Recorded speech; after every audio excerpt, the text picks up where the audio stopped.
The EU has imposed counter tariffs on $28 billion worth of U.S. goods starting next month. The move comes hours after U.S. President Donald Trump's 25% tariffs on steel and aluminum came into force. The EU said tariffs would include industrial products as well as household tools, plastics and wooden goods. In addition, the measures will also affect agricultural products. We deeply regret this measure. Tariffs are taxes. They are bad for business and worse for consumers. They are disrupting supply chains. They bring uncertainty for the economy. Jobs are at stake, prices up. Nobody needs that on both sides, neither in the European Union nor in the United States. The European Union must act to protect consumers and business. The countermeasures we take today are strong but proportionate. As the United States are applying tariffs worth $28 billion, we are responding with countermeasures worth 26 billion euros.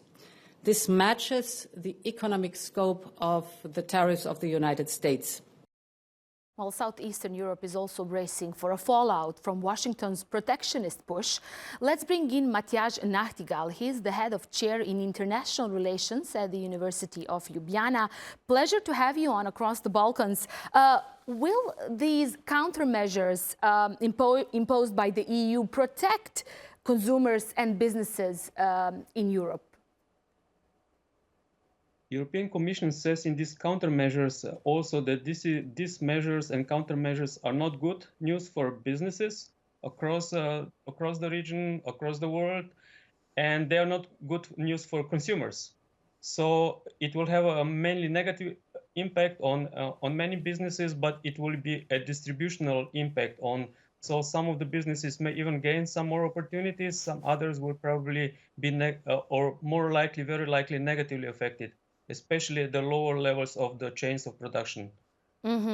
Southeastern Europe relies heavily on EU exports. How vulnerable is the region to Trump's tariffs and now all this trade war that we are witnessing compared to the rest of Europe?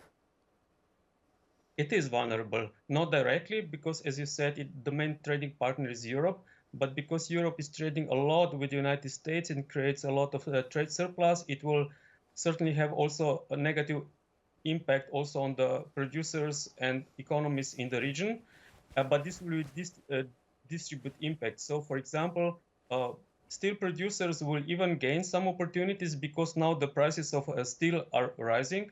So as long as the producers in the region maintain level playing field with the producers in Europe, they even may gain some opportunities.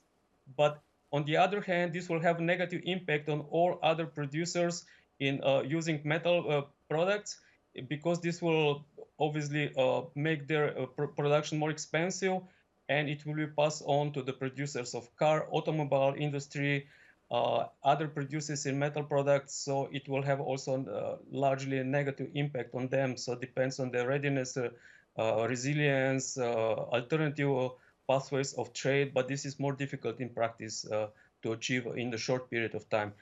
But I would also like to mention that the European Commission statement today also says there is a room for negotiations. So we don't know. There are many uncertainties, many unknowns.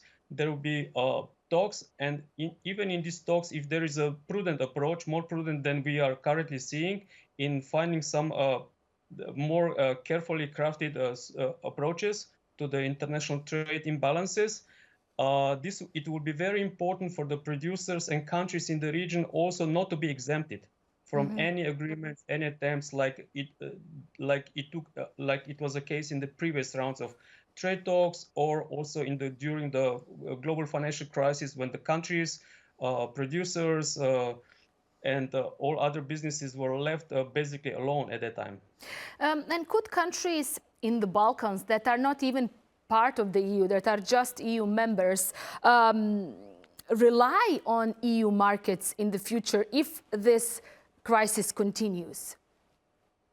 I would say more so than in the past. I think that the policymakers, politicians in Europe, as well as policymakers in the region, have learned a lot from the previous crisis, that this would have a large negative impact, social, economic, political, on the entire region. So I think the whole region is now much more an equal partner than it was in the past. Still not sufficiently enough, but still it's gaining its momentum. At the same time, I think in this context, it's also important to improve domestic quality of policy making, transparent, responsive public institutions to support businesses, to enable more sustainable transition, to make sure that decarbonization will not lead to deindustrialization, as the case in Right. many other parts of Europe. So these are the challenges ahead of all the partners. So these tariffs will have a negative shocking effect, but it can also lead to more reasonable Opportunities.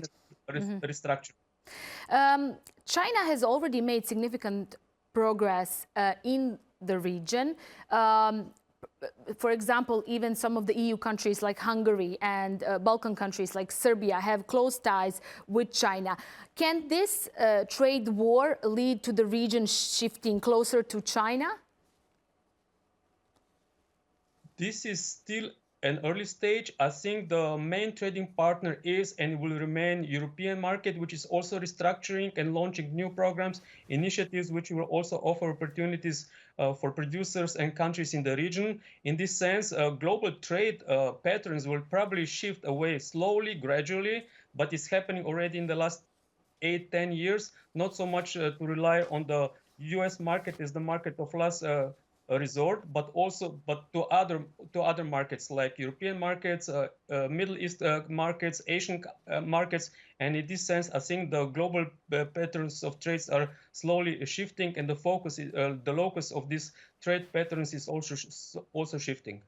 And at the end, I want to end on a positive note. We mentioned opportunities.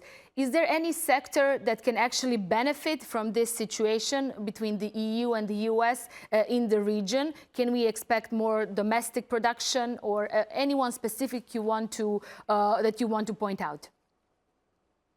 I would point out the necessary support for young entrepreneurs in new advanced technologies. I think this would be a first step so that all these countries and economies climb the ladder of value chain of production, the higher value chains, so that they will not depend so much on supply, just being mere suppliers to the end products in Europe or elsewhere in the world.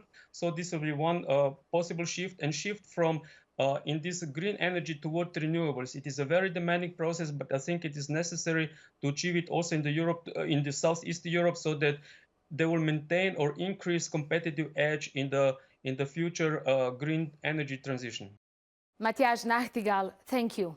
And thank you for watching. See you next time from me and the whole team here in Istanbul. Bye-bye for now.